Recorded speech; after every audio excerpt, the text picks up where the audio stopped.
पाकिस्तान से आई सीमा हैदर के सुर अब बदलने लगे हैं। जी हाँ, पाकिस्तान से आई सीमा हैदर अब पाकिस्तानी सुर ही गा रही है। सीमा हैदर की सच्चाई सामने आ रही है और अब सीमा हैदर की हर उस सच का पर्दाफाश होगा जो कि अभी तक नहीं हो पाया है। दरअसल पुलिस और एजेंसियों की शुरुआती पूछताछ में पाकिस्तान को आधी आबादी के लिए दलदल बताने वाली सीमा हैदर के सुर बदलने लगे हैं।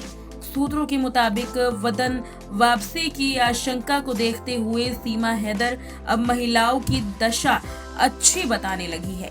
रिपोर्ट्स की माने तो अब सीमा हैदर ने कहा कि पाकिस्तान के शहरों में लड़कियों को आजादी है, वो घूम सकती हैं, वो फैशन कर सकती हैं, लेकिन जहां से मैं आई हूं वहां महिलाओं के साथ आज भी बुरा बर्ताव होता है।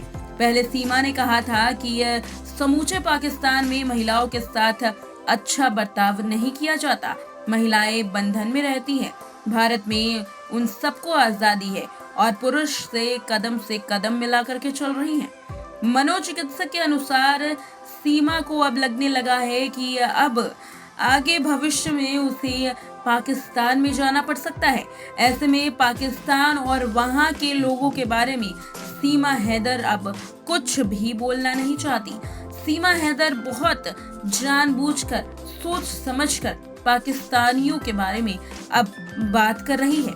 खुले मन से सीमा हैदर सचिन के प्यार के लिए भारत में ही रहने की बात करती है और दबे मन से पाकिस्तान के बारे में सोच समझकर टिप्पणी कर रही है। सवाल पूछने पर अब वकील से बात करने के लिए कहती है।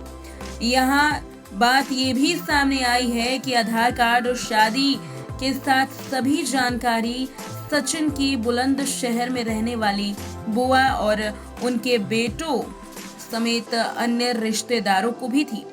ऐसी बिंदु पर एजेंसियां पूछताछ कर रही हैं।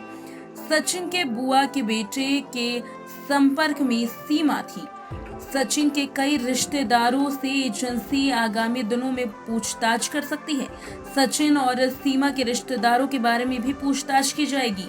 ट्रैवल एजेंट के पैसे भेजने और नेपाल में रुकने के बाद भारतीयों से संपर्क करने में पूछताछ की जाएगी।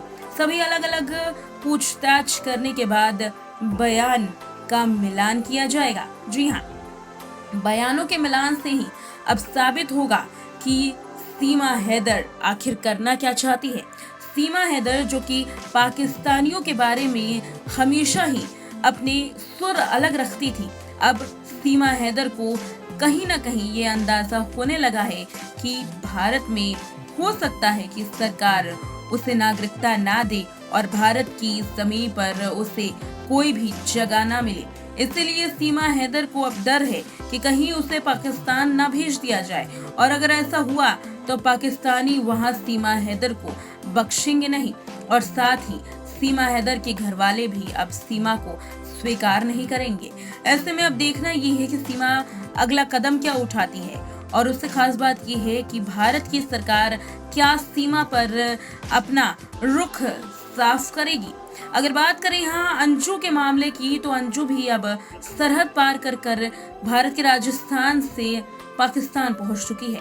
पाकिस्तान में अंजू के साथ भी तमाम वही चीजें हो रही हैं जो यहाँ सीमा के साथ हो रही हैं। खास बात ये है कि अंजू ने निकाह भी कर लिया है और जल्द ही अंजू की पूरे अच्छे तरीके से शादी की तैयारियां चल रही हैं। कहा जाए तो अब अंजू को पाकिस्तानियों ने स्वीकार कर लिया है। जिस तरीके से भारत में सीमा हैदर को नोएडा के उन गांव वालों ने स्वीकार कर लिया है जिन्हें सीमा हैदर काफी पसंद है और खास बात यह है कि सीमा हैदर बहू होने का वो सारे फर्ज अदा कर रही हैं जो सीमा हैदर को एक बतौर बहू के तौर पर करना चाहिए।